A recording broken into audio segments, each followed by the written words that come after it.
The love of a real man.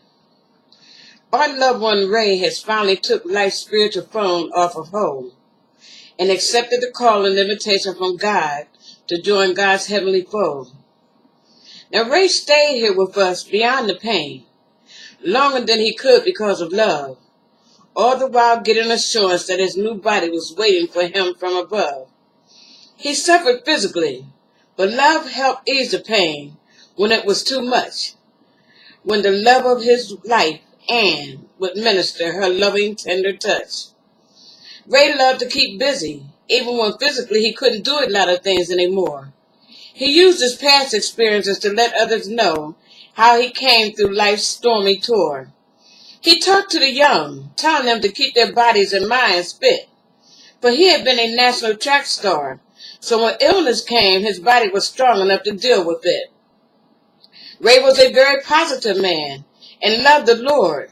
So when the affliction of diabetes took limb after limb, his mind and memory was still strong, and diabetes could not take the love of God and his family from him. He loved and respected his pastor, Elder Gilmore, the spiritual mothers and elders of God. He was a for real man of his word, dependable, honest, not betraying a facade.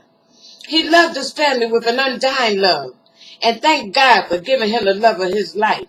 His Anne, his helpmate, his soulmate, his loving and caring wife. Our Ray also had a unique sense of humor. One story that was told was of how when someone was shopping, he said, "They don't bring me no mismatched clothes." So we know he is looking down at his body today, telling some of the angels, "Okay, they did a pretty good job matching my clothes to send me on my way." As the other angels are preparing a long-time desire of Ray's, even though now it's not required, but it is something that while on earth that he long desired.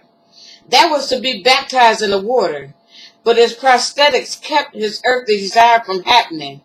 But we know there's nothing we desire in heaven that is beyond Jesus, our majestic captain. Because Ray received his new body when he landed on heaven's shore, God welcomed him aboard. No diabetes, no missing limbs, strong, leaping, jumping for joy, praising his Savior and Lord. Saying free at last. Thank God, no pain, no worries, as he looked back through eternity's window one more time, saying goodbye, family, friends, and my love, Anne. I finally received a heavenly championship crown that was mine.